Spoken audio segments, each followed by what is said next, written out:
Prions notre Dieu. Seigneur, le prophète Agé est devenu prophète parce que toi, tu l'as envoyé. Toi, tu as mis tes paroles, tes mots dans sa bouche. Et tu l'as fait non pas pour lui, mais pour nous, pour les constructeurs de l'Église du temps et pour nous aujourd'hui.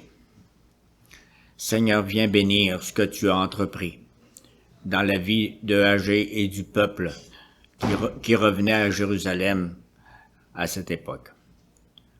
Nous te le demandons en Jésus, ton Fils, notre grand constructeur. Amen. Agé chapitre 1. La deuxième année du règne de Darius, le premier jour du 6e mois, la parole de l'Éternel fut adressée par l'intermédiaire du prophète Agé au gouverneur de Juda, Zorobabel, fils de Shealtiel, et au grand prêtre Josué, fils de Jotsadak. Voici ce que dit l'Éternel, le Maître de l'univers. Ce peuple prétend, il n'est pas encore venu le moment de reconstruire la maison de l'Éternel. Et pourtant la parole de l'Éternel leur était adressée par l'intermédiaire du prophète Agé. Est-ce le moment pour vous d'habiter vos maisons lambrissées quand ce temple est détruit? Voici ce que dit maintenant l'Éternel, le Maître de l'univers. Réfléchissez attentivement à votre conduite. Vous semez beaucoup et vous récoltez peu. Vous mangez et vous n'êtes pas rassasiés. Vous buvez et vous n'êtes pas désaltérés. Vous êtes habillés et vous n'avez pas chaud. Le salaire de celui qui travaille tombe dans un sac percé. Voici ce que dit l'Éternel, le Maître de l'univers. Réfléchissez attentivement à votre conduite. Montez sur la montagne, apportez du bois et construisez le temple. J'en aurai de la joie et je serai honoré, dit l'Éternel. Vous comptiez sur beaucoup et vous avez eu peu. Vous l'avez rentré chez vous, mais j'ai soufflé dessus. Pourquoi? Déclare l'Éternel, le Maître de l'univers. À cause de ma maison qui est détruite, tandis que vous vous empressez chacun pour votre maison. Voilà pourquoi le ciel a retenu la rosée et la terre s'est produite. J'ai appelé la sécheresse sur le pays, sur les montagnes, sur le blé, sur le vin nouveau, sur l'huile, sur les produits du sol, sur les hommes et sur les bêtes, sur tout le travail de vos mains. Zorobabel, fils de Shealtiel, le grand prêtre Josué, fils de Jotsadak, et tout le reste du peuple écoutèrent la voix de l'Éternel leur Dieu et les paroles du prophète Agé, conformément à la mission que l'Éternel leur Dieu lui avait confiée. Et le peuple fut saisi de crainte devant l'Éternel. Agé, le messager de l'Éternel, dit au peuple, d'après l'ordre de l'Éternel, « Je suis moi-même avec vous, déclare l'Éternel. » L'Éternel réveilla l'esprit du gouverneur de Juda, Zorobabel, fils de Shealtiel, l'esprit du grand prêtre Josué, fils de Jotsadak, et l'esprit de tout le reste du peuple. Ils vinrent, et ils se mirent à l'œuvre dans la maison de l'Éternel, le Maître de l'univers, leur Dieu. Le 24e jour du 6e mois, la 2e année du règne de Darius. Amen. Excusez-nous, nous sommes dans la construction et nous ne finirons pas d'être dans la construction. C'est toujours un grand morceau. Dans le livre que je vous ai montré tantôt, il y a une photo de la dédicace du bâtiment de l'église Saint-Marc. Devinez quand c'était. 1967. Peut-être que plusieurs ne se rappellent pas de ça, hein? 1967. Et le bâtiment qu'on dédicaçait n'existe plus aujourd'hui. Est-ce que Saint-Marc n'existe plus? C'est une question à se poser. Et quand on fait Saint-Marc, on fait quoi? Voici ce que... On se place un petit peu dans l'histoire, dans notre histoire et dans l'histoire du peuple de Dieu avec Agé. Quelle réprimande Ah, ok, je vais plutôt commencer. Avez-vous le désir de servir Dieu? Êtes-vous enthousiaste et passionné à travailler pour le Seigneur? Si vous êtes ici ce matin, je pense que vous avez fait des efforts qu'on ne fait pas les autres dimanches pour le faire. Êtes-vous des bâtisseurs qui veulent construire l'Église de Jésus-Christ? Le Seigneur, lui, est en train de bâtir son Église. Il est l'architecte et l'entrepreneur principal. Il nous fait participer à son grand projet de construction. Et il veut faire de nous tous des bâtisseurs. Il nous anime d'un élan nouveau pour construire sa maison à sa gloire. Et le texte d'aujourd'hui nous apprend que Dieu éveille l'esprit de son peuple pour qu'il construise sa maison. Bâtissez ma maison. Bâtissez sa maison. De quelle manière Dieu s'y prend-il pour motiver son peuple? Il le fait de 3 façons. Il le fait premièrement en éveillant l'esprit de son peuple par une réprimande. Quelle est la réprimande nécessaire ce matin? Au temps du prophète Agé, la maison de Dieu était en ruine. Le temple de Jérusalem n'était pas encore reconstruit. Pire encore, les membres de son peuple vivaient dans des très belles maisons, pas mal toutes neuves ou rénovées, pendant que la maison de Dieu était en ruine. Donc, la réprimande est adressée aux dirigeants d'Israël et à tout le peuple. Et là, il faut faire un petit contexte, parce que premièrement, pourquoi le temple, l'Éternel, était en ruine, et à qui s'adresse Agé. Nous revenons en 586 avant Jésus-Christ, fait que reculer. 2024, 586, ok, avant Jésus-Christ. Et Jérusalem est prise par les Babyloniens. La ville a été détruite, le temple démoli, le peuple de Dieu a été en grande partie emmené en exil. Le jugement de Dieu est tombé sur son peuple idolâtre et désobéissant. On peut lire des pages complètes des prophètes qui disent pourquoi. 50 ans plus tard, les Perses sont arrivés à Babylone et ont conquis les Babyloniens. Donc on parle plus des Babyloniens, on parle. Dieu s'est servi de Cyrus, le roi des Perses, pour ramener son peuple à Jérusalem et pour reconstruire son temple. Ça en fait des bouleversements, n'est-ce pas?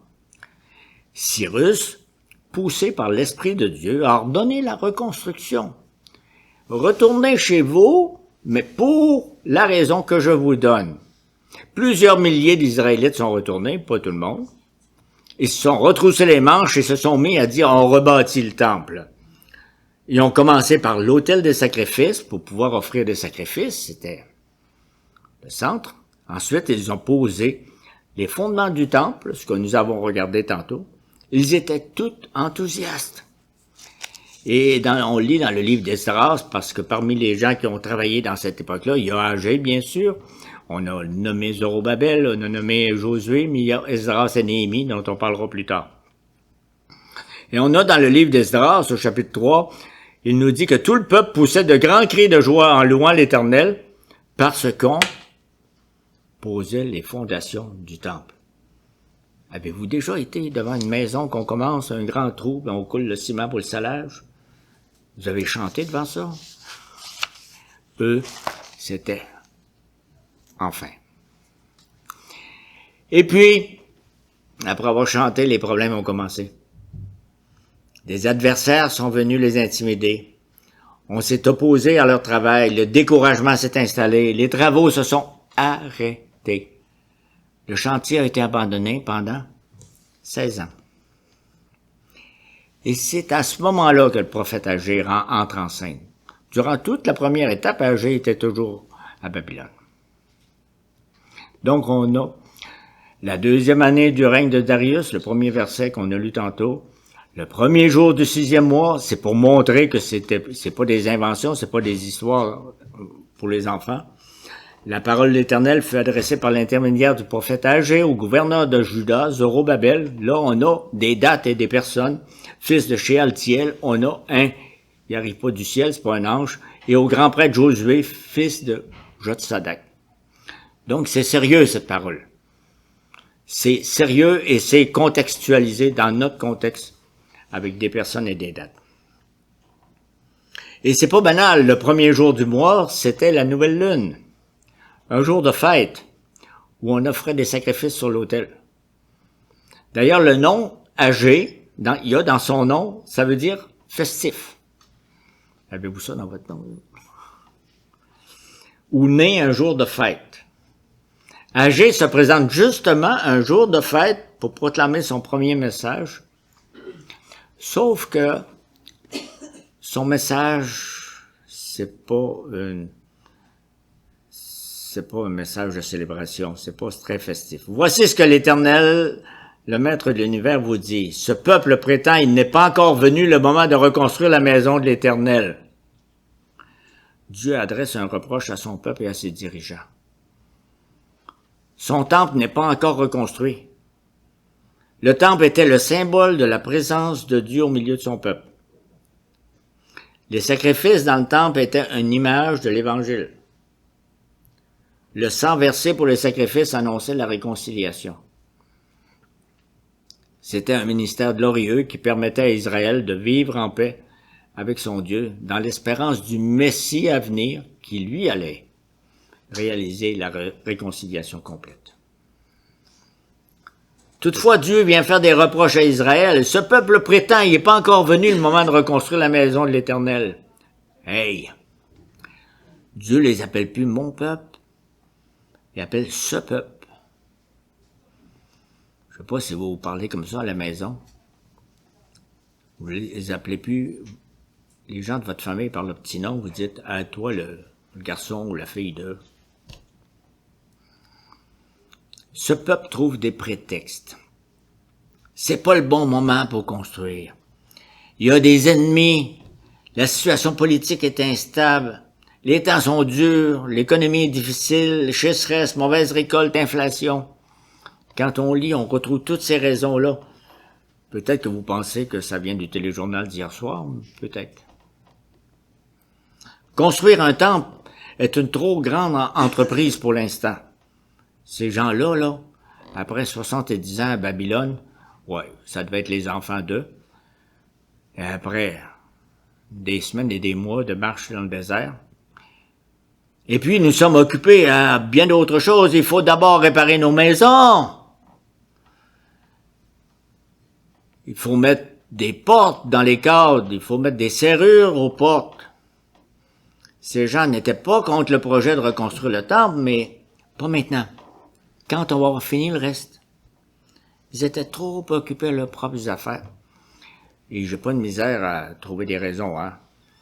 Je veux juste à donner les miennes. Quand il y a quelque chose que je veux pas faire. Eh bien, pour Dieu, c'est le temps. C'est le temps de la réprimande.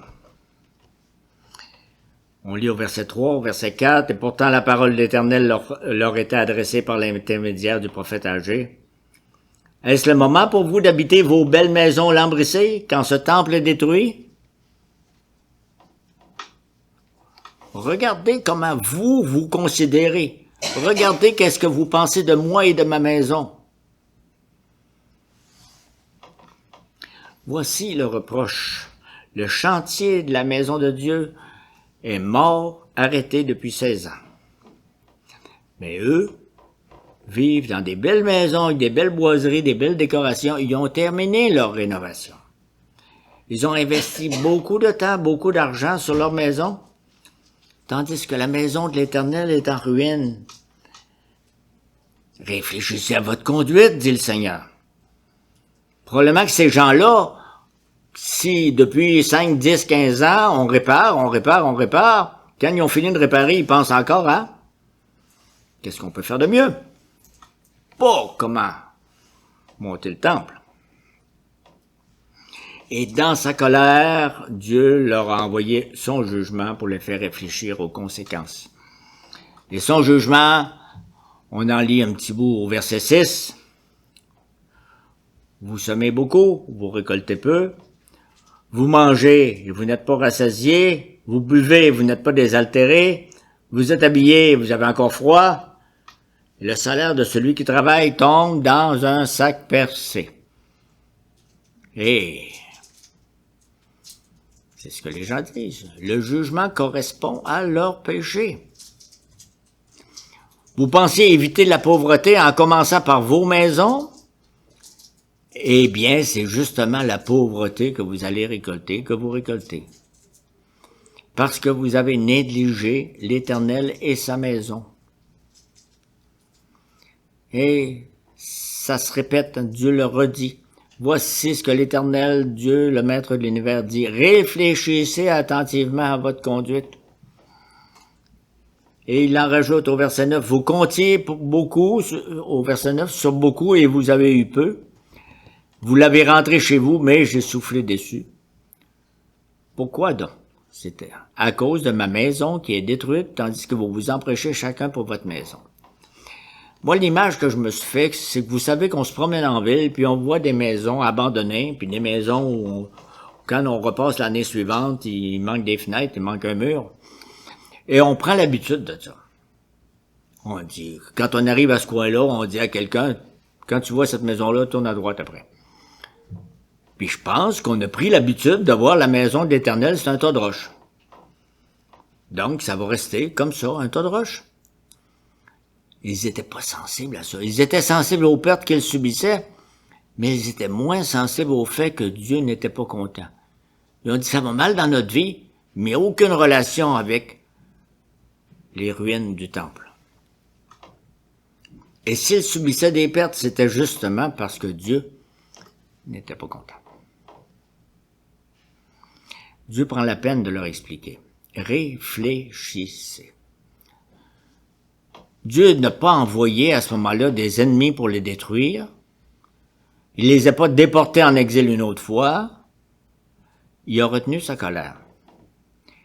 Il leur a quand même envoyé les malédictions de l'Alliance, comme c'était déjà annoncé dans le livre de Deutéronome 28.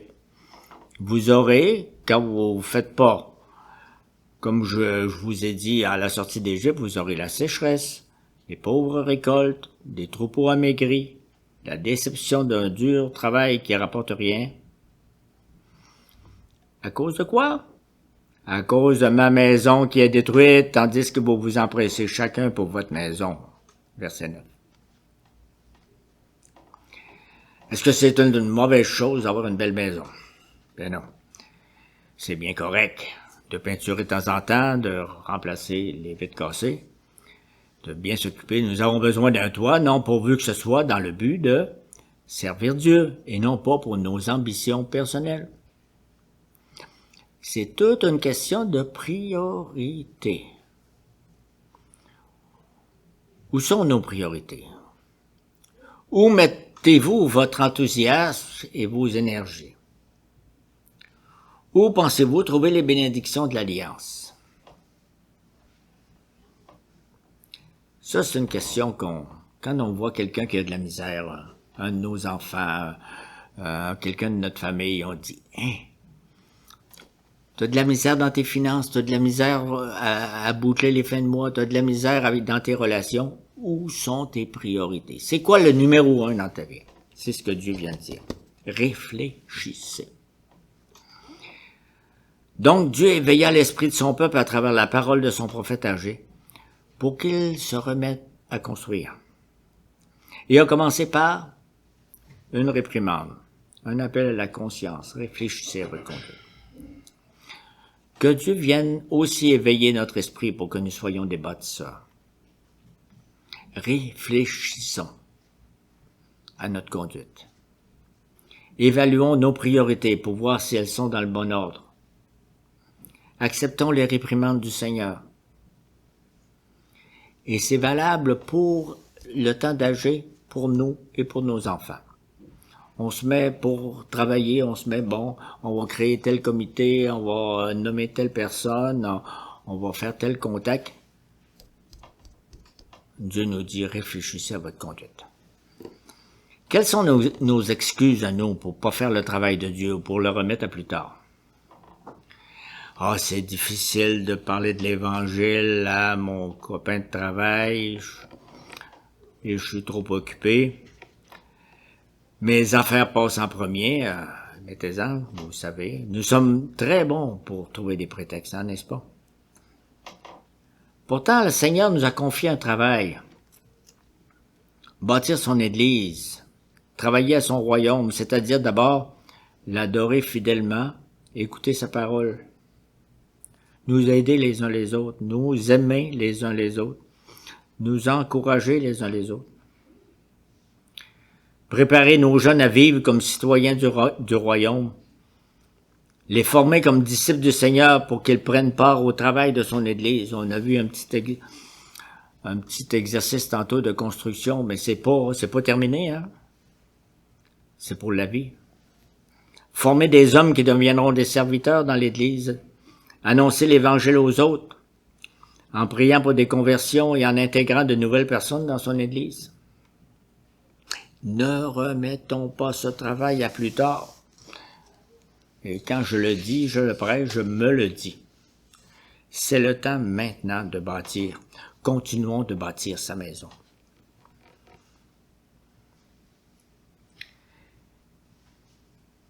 Deuxième chose que le Seigneur fait, pas seulement que des réprimandes, Dieu éveille l'esprit de son peuple par un commandement.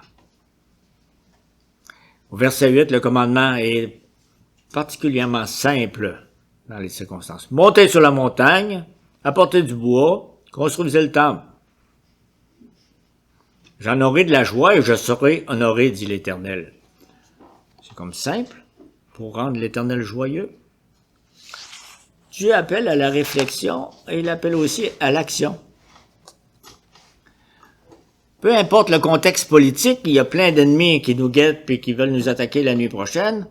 Peu importe la situation économique ou les circonstances personnelles, Dieu veut une obéissance active.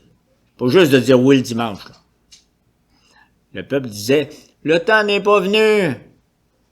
Dieu leur dit, c'est le temps maintenant. Allez-y, bâtissez. Ça demande des efforts. Monter sur la montagne, aller couper du bois, bien oui. L'apporter sur le chantier de construction, bâtir la maison.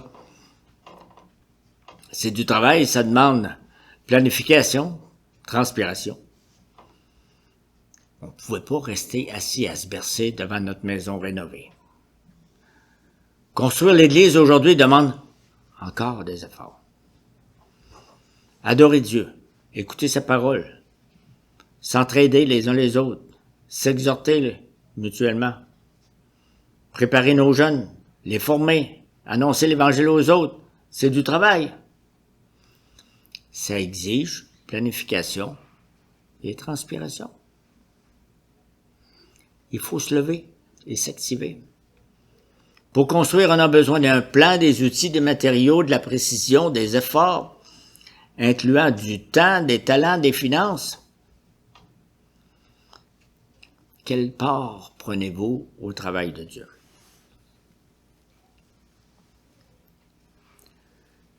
Et il faut bien voir qu'avec le commandement, Dieu donne aussi la joie.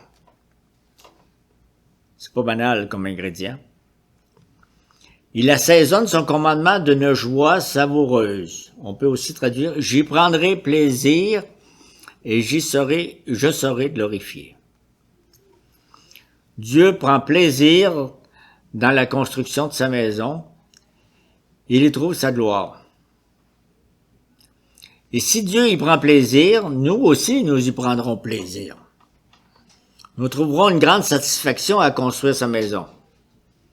C'est pas une corvée, mais une joie. Probablement que vous avez tous connu ici la différence entre une corvée joyeuse et il faut que. Probablement vous avez tous vécu ça. Moi, j'ai vécu à l'église Saint-Marc des corvées de ramassage de feuilles. On avait envie de ramasser pour toute la ville. Dans la joie. Il y a d'autres corvées. J'ai dit, je peux y aller le plus tard possible. Quelle part prenez-vous au travail de Dieu? Nous trouverons une grande satisfaction à construire sa maison. C'est même un sujet de gloire. Quelle folie pour Israël d'avoir négligé la maison de l'Éternel. Mais Dieu ne va plus s'en souvenir. S'ils se remettent au travail, il prendra plaisir dans le travail de leurs mains. Je suis à peu près sûr, moi j'en ai vu déjà des consoles, je suis à peu près sûr que les gens du coin disent ça c'est le tas de roches de l'autre génération avant que les Babyloniens viennent nous envahir. Donc ça fait comme 2 générations que c'est un tas de roches. Ah. Mais Dieu veut faire sa maison avec des pierres. Et quelle fut la réponse à ce commandement quand Dieu dit allez dans la montagne et ramener du bois? Quelle fut la réponse? L'obéissance. On lit au verset 12, l'obéissance active des dirigeants et de tout le peuple. Zorobabel, fils de Shealtiel, le grand prêtre Josué, fils de Jotsadak, et tout le reste du peuple écoutèrent la voix de l'Éternel leur Dieu et les paroles du prophète Agé, conformément à la mission que l'Éternel leur Dieu leur avait confiée. Et le peuple fut saisi de crainte devant l'Éternel. Ils ont bien reçu la parole de Dieu. Quelle joie quand la parole de Dieu est bien accueillie. La réprimande du début, le commandement, ont commencé à éveiller leur esprit. Auparavant, ils étaient paresseux, indifférents, apathiques. Maintenant, ils sont saisis de crainte devant l'Éternel.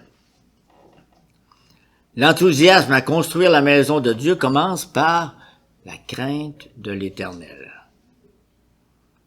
Vous allez dire, ça va pas, là, on vient de parler de la joie, puis la crainte. La passion et l'énergie à travailler pour le Seigneur commencent par une crainte qui nous saisit devant Dieu.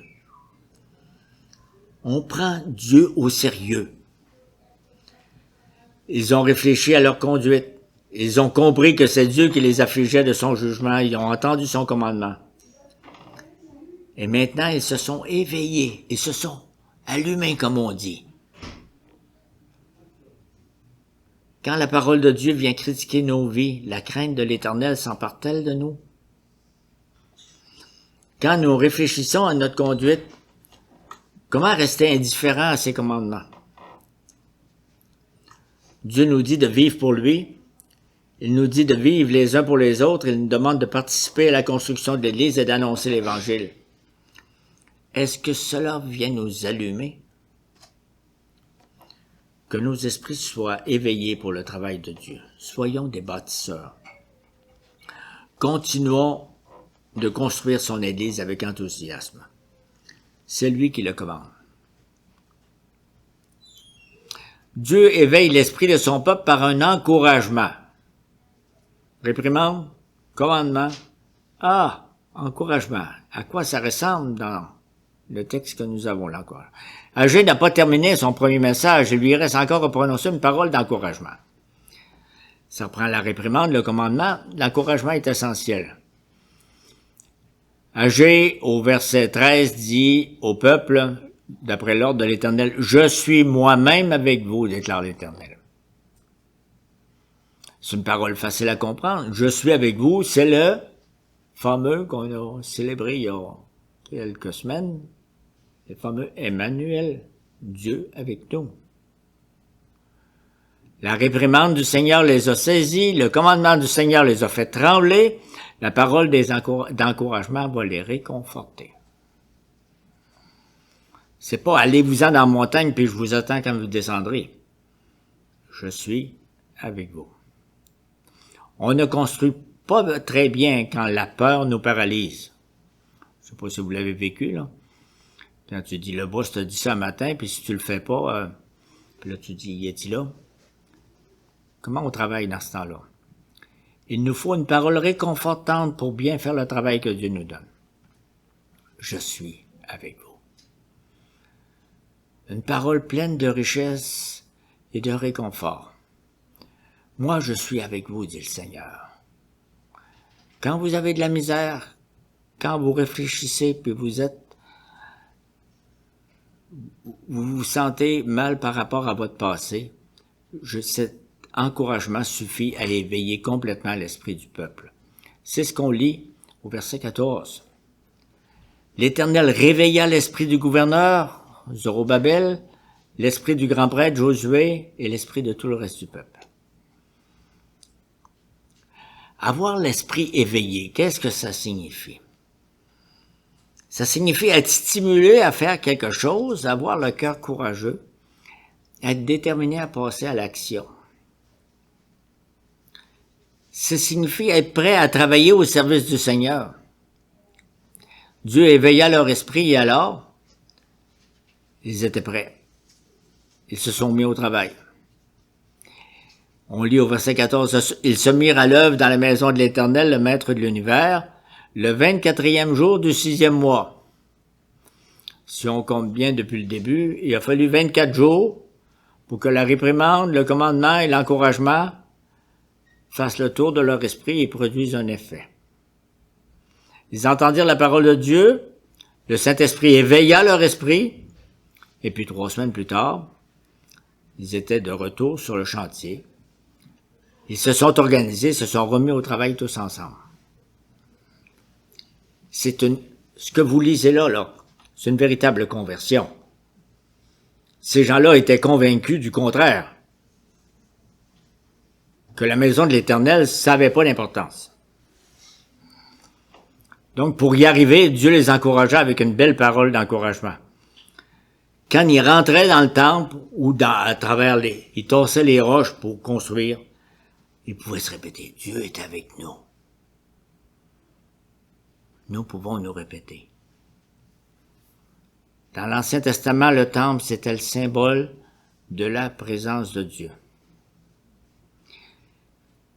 Mais avant même que le temple soit reconstruit, qu'on ait recommencé les sacrifices, Dieu est venu leur dire, « Emmanuel, je suis avec vous autres. » Avant de commencer à travailler, Dieu nous promet d'être avec nous.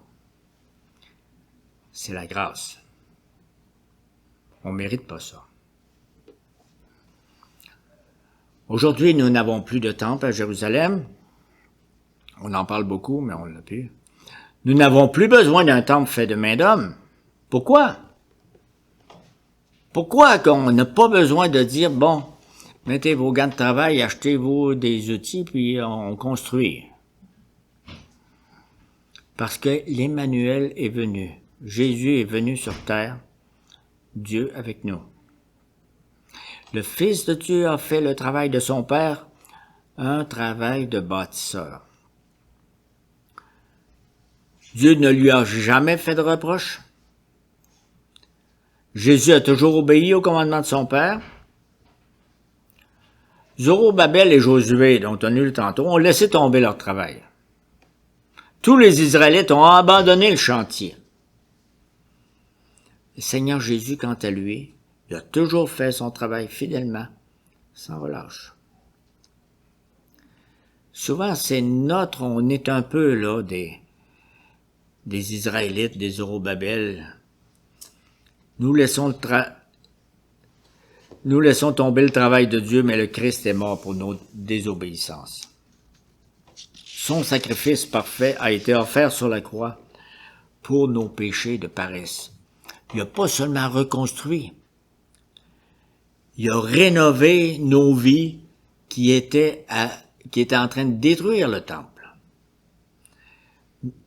Son obéissance parfaite est mise à notre compte. C'est comme ça qu'il prend plaisir à construire son Église. Et Jésus n'est pas parti, il est encore avec nous aujourd'hui. Il est avec nous par son esprit pour bâtir sa maison.